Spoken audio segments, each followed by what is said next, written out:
Hello everybody, welcome back, because we are just coming off of Planet Zero, as that was our last pay-per-view of 2022. We are now heading into 2023. We've got ourselves a pay-per-view coming up here in a few months, as today I'll be we'll be seeing some of the stuff that happened after Planet Zero. But first, our new general manager, Bret Hart, has a special announcement that he wants to announce that I'm assuming has something to do with this table that he set up here behind me. I have no idea what's underneath that table, so we're underneath the cloth. So I'll give the microphone up to him, and he'll tell everybody the news. So without further ado, GWL general manager Bret Hart. Hello everybody. So, as was previously stated, I've got a very special announcement here for the GWL roster underneath this tarp right here. And so, we will be introducing two new sets of titles. One of them you can already see right here, the other in this briefcase. Let me just remove this one. So, these titles right here are the GWL Trios Championships. These titles will be up for grabs at the Royal Rumble. There will be a triple threat ladder match for these titles. There will be qualifying matches held at house shows to determine what three teams will be going for the Trios titles. Now, this title in this briefcase, and it's right here, it's a special title. This title right here is the GWL X Division Championship. This title is a special title.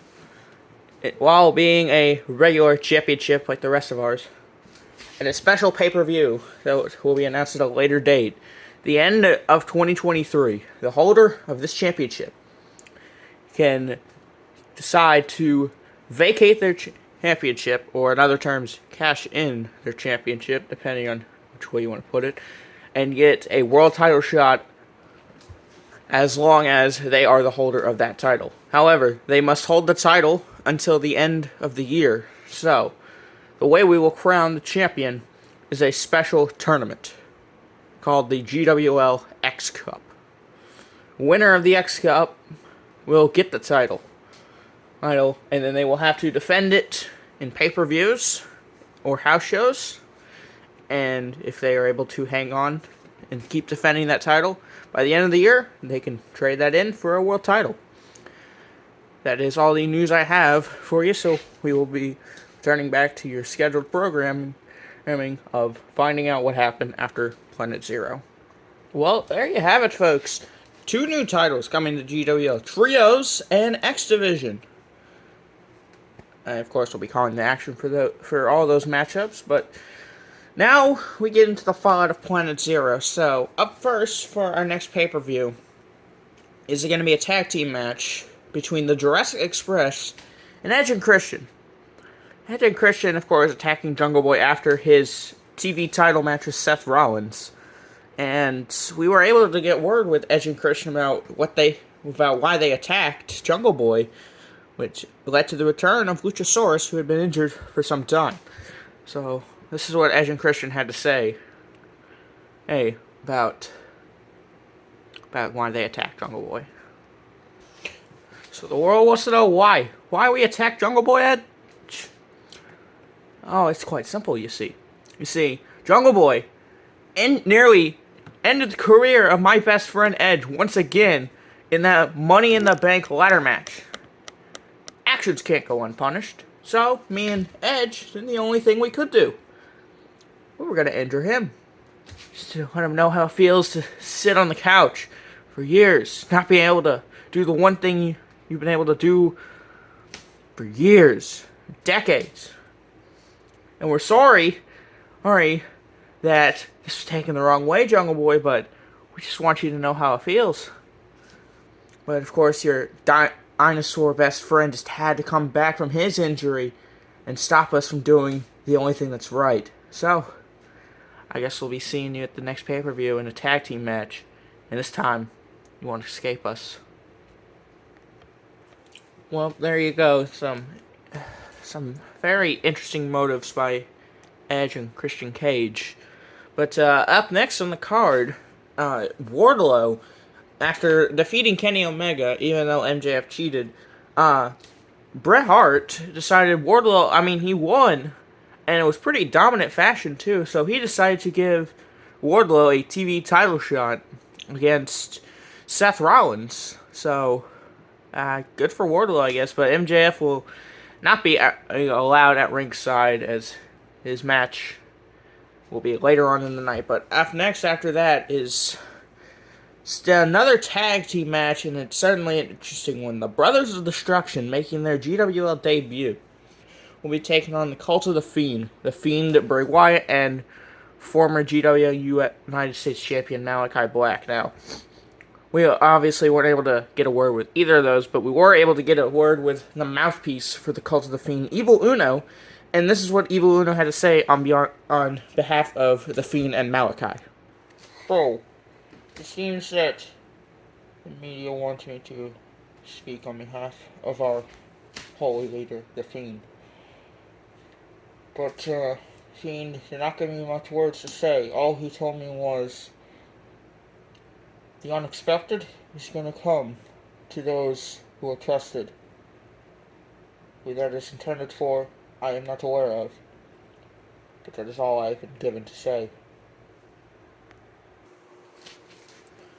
Well, those are certainly very interesting words from Evil Uno on behalf of the Cult of the Fiend. But up next, it's match number 2 between CM Punk and Kurt Angle. Now, Punk obviously said at Planet Zero that he was choosing the stipulation for this match, and, well, yeah, this is the footage of him announcing what the stipulation for that match will be.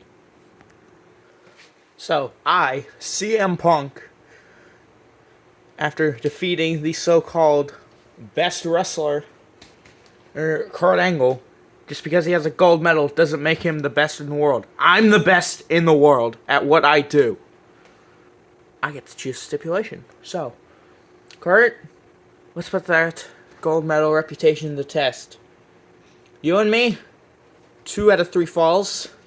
And if you beat me, you get to choose the final stipulation for our third match. If I win, I get to choose it again.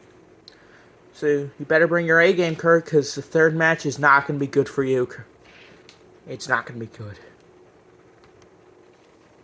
So, Punk making it a 2 out of 3 falls match, and proclaiming that there will be a third match between them. When that be is to be determined, of course. But our semi-main event of the evening for our next pay-per-view will be the GWL World Heavyweight Title match. MJF defending against Kenny Omega. Match made by Bret Hart, of course, after MJF cheated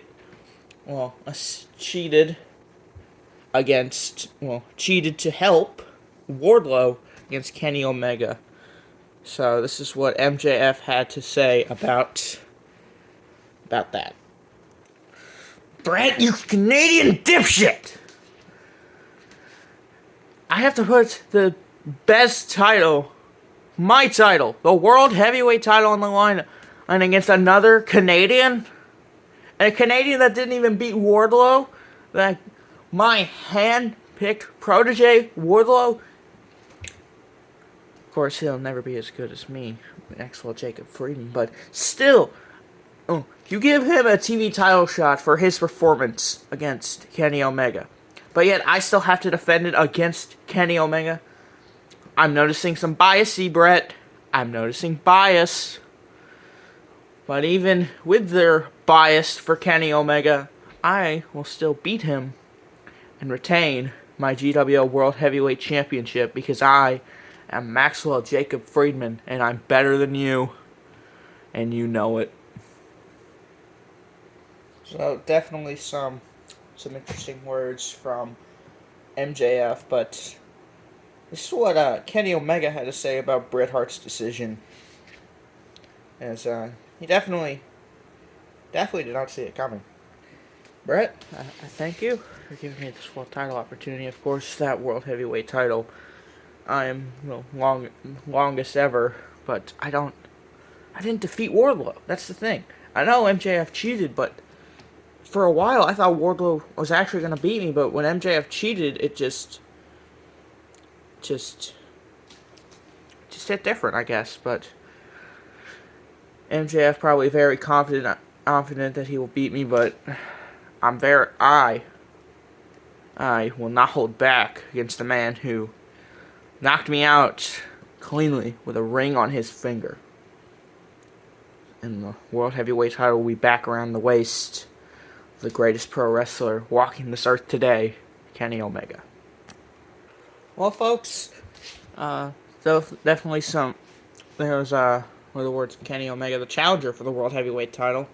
But our main event will be the first ever Total War match between the Inner Circle and the Bloodline. It will be a 4v4 as Sammy Guevara being injured by Umaga at Planet Zero. But this is what the Inner Circle had to say after being told that they will be taking on the Bloodline in the first ever Total War. So, Roman, sense after your muscle against the young upstarter, Sammy Guevara, the Inner Circle. Sammy, I understand you're injured and cannot compete, and the Inner Circle will win on behalf of you. As, while this match will not be for any titles, this match will be the end of the Inner Circle versus the Bloodline, as the Inner Circle plans to win Total War against the Bloodline, and hopefully move on to better pastures, as this has been going on for too long now. But the Demogod, Chris Jericho, Santana and Ortiz, and Jake Hager will defeat Roman Reigns and his family in the first ever Total War match. And there's nothing that anybody can do that can stop us from winning or die trying. But hopefully, we will not have to resort to the second option. So, those words by Chris Jericho and the Inner Circle, but Roman Reigns and the Bloodline also had some words to say about the upcoming Total War match. So, Total War. It's an interesting concept of a matchup. This title will not be on the line, however. But my family here will not hold back against Jericho's following, Inner Circle, whatever they want to call themselves. But at the end of the day, nothing stronger than blood. And the Bloodline will absolutely smash the Inner Circle. Well, there you have it, folks. That's all the fallout we have from Planet Zero. We will see you all at our next pay-per-view, which is coming in a few months, and of course the X Cup starting soon. So keep an eye out for anything that's on the horizon. Till then, so long, everybody.